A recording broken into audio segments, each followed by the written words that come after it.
Hello students. In last lecture we had gone through three colligative properties, that is lowering of vapor pressure, elevation in boiling point and depression in freezing point. In today's lecture we are going to study the fourth and last colligative property, that is osmotic pressure.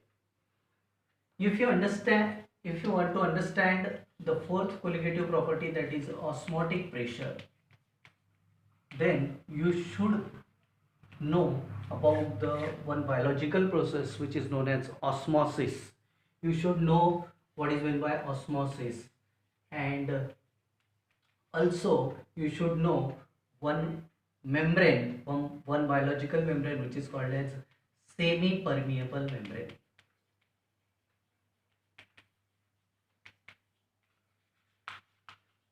So that first of all we are going to understand what is meant by semi-permeable membrane, because it is very important term to understand osmosis, and when we understand osmosis then only we will get the concept, that is osmotic pressure. Semi means partial, permeable means give partial permission. Membrane, the membrane which allow or which give only partial permission, for which it give partial permission, but for which it gives partial permission for the solvent molecule to pass through it, and that type of membrane is called as semi-permeable membrane. Suppose there is one container. In that container there is semi-permeable membrane which is placed at the middle. On the left hand side there is pure solvent, on another hand side there is a solution containing solvent, and here there is a pure solvent. In this case what will happen, the solvent particle, the pure solvent particle will go through the semi-permeable membrane, as well as the solvent particle present in the solution can also go through the semi-permeable membrane, but the solute particle present in the solution does not allow through this membrane, and this type of membrane is called as semi-permeable membrane. We can define semi-permeable membrane as it is a type of membrane which allow only solvent particle pass through it, but not solute particle, is known as semi-permeable membrane. This is called as semi-permeable membrane, and this process of flow of solvent molecule from the semi-permeable membrane is known as osmosis. This process is known as osmosis. Generally, flow of solvent molecule is from the pure solvent to the solution side through the semi-permeable membrane. Or we can say that normally in case of osmosis, the flow of solvent molecule is purely unidirectional, and that is from from lower concentration to the higher concentration. Suppose this is a solution with a low concentration, and this is the solution with high concentration. In this case what will happen, the solvent molecule present in the solution with a low concentration will prefer to flow towards the solution with higher concentration, because in case of osmosis what happened, the concentration of both the solution becomes equal. Actually this phenomenon is carried out to equalize the concentration of both the solutions, and that type of process is called as osmosis.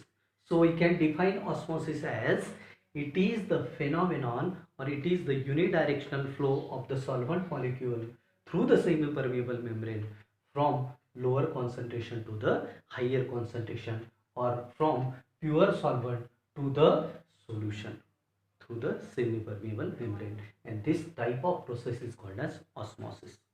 But during this osmosis what happens, there is creation of a hydrostatic pressure, and that hydrostatic pressure prevents the entry of solvent molecule through the semipermeable membrane.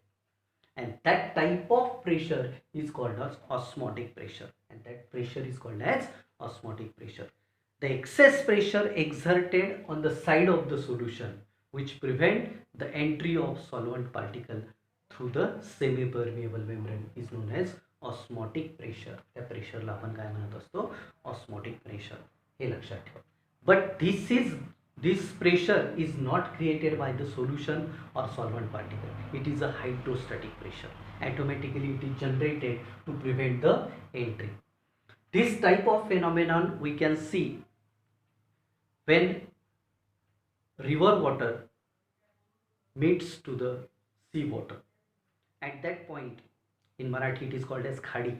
At that time, what happened? The pure river water mix with the sea water, but sea water does not allow easily because there is a certain hydrostatic pressure, and that is nothing but a osmotic pressure. That type of pressure is called as osmotic pressure, which is created at that time, and that's why that river water cannot be easily mixed with the sea water. But there is a natural semi-permeable membrane which allow the pure solvent based water particles through it, and it gets to the sea water, and in this way river water gets mixed with the sea water through the osmosis phenomenon. Get it? And this is called as osmosis, and the pressure which is exerted at the time of osmosis is called as osmotic pressure. It is generally denoted by pi. It is generally denoted by pi. On the basis of osmotic pressure, normally solutions can be classified into three categories. We have already studied in the classification of solution. On the basis of osmotic pressure, normally there are three types of solution. The first one, which is called as isotonic. Second one, which is called as hypotonic. And third one, which is called as hypertonic solution. Hypertonic solution. How these solutions can be classified on the basis of osmotic pressure? Suppose there are two solutions. Suppose there is glucose and suppose there is fructose. Both the solutions having 1 molar concentration. In that case, both the solutions possess same number of ions, and in that case there is same osmotic pressure is exerted, because colligative property is directly proportional to the number of particles, and if the number of particles are present similar in both the solutions, that means the value of the colligative property will be same, and that's why we can say in both the solutions osmotic pressure will be same. And if both the solutions having same osmotic pressure, then those solutions are called as isotonic solution. Suppose I have 1 molar glucose solution and 1 molar fructose solution, both having same concentration. That means both having same number of particles. Both having same number of particles means both having same osmotic pressure, and both having same osmotic pressure, that means they are considered as an isotonic solution. But suppose the first solution having less concentration than that of the second solution, in that case what will happen? There will be less osmotic pressure of the first solution than that of the second solution, and that type of solution is called as hypotonic solution, because that solution will be hypotonic for the second solution having less osmotic pressure than that of the second. And third one, which is called as hypertonic.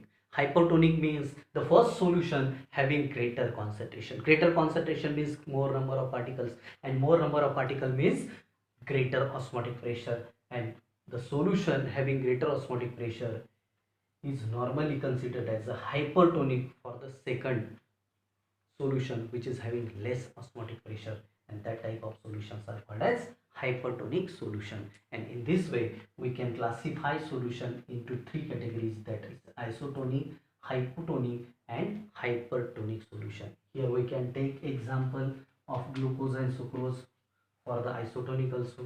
Here also, suppose I have 1 molar glucose and 0.1 molar fructose. 0.1 molar glucose and 1 molar fructose. In that case, glucose solution will be hypotonic for the fructose. And third one, here we can take the example of 0.5 molar glucose is hypotonic with 0.1 molar fructose. 0.1 molar fructose. Get it? This is hypotonic solution. But when we study osmotic pressure mathematically, there are certain relations, and those relations can be studied using different laws. There are certain laws which are associated with the osmotic pressure. As we know, volume is directly proportional to the temperature according to the Charles law, as well as we also know volume is inversely proportional to the pressure, or pressure is inversely proportional to the volume. Here also there is pressure, but here osmotic pressure, so that we can say that pi, that is osmotic pressure, can also be inversely proportional to the volume according to the Boyle's law. Because according to the Boyle's law, at constant temperature, pressure of a given mass of a gas is inversely proportional to the volume. That's why osmotic pressure is inversely proportional to the volume. Suppose this one stands for the number of moles, and that's why this formula will become pi is directly proportional to n and inversely proportional to V, and n by V, number of moles per unit volume, is nothing but concentration, and so that we can write this law as pi is directly proportional to the C.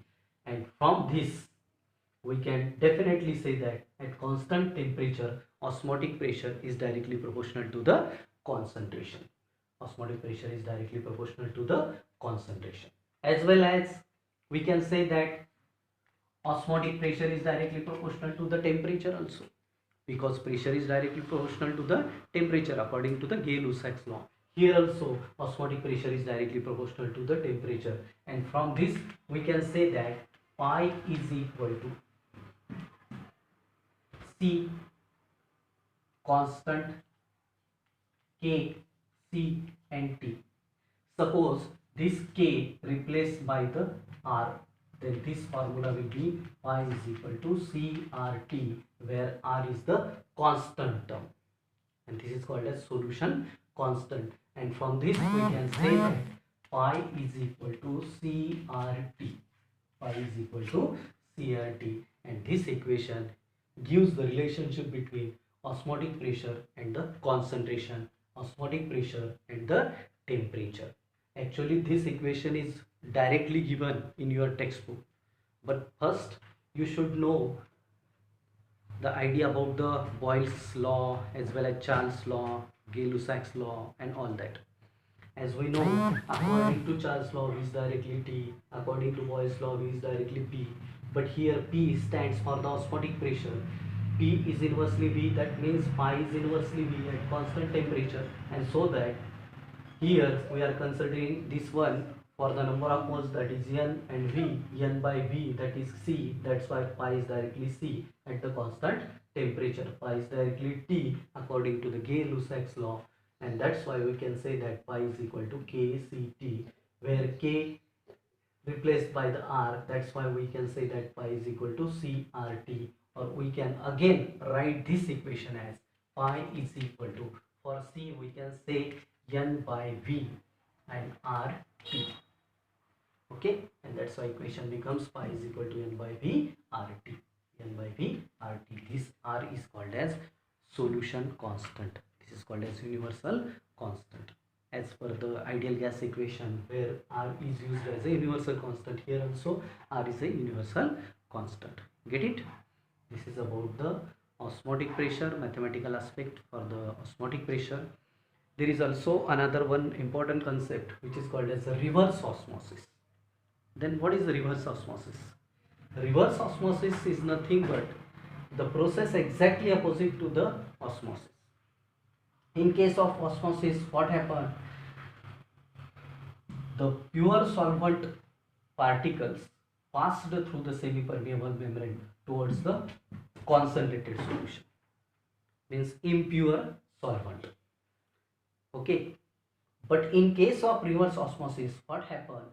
The solvent molecule present in the solution with a high concentration transferred to the pure solvent or transferred to the solution with the low concentration, and that phenomenon, that reverse phenomenon of the osmosis is called as reverse osmosis. That phenomenon is called as reverse osmosis. It is very simple,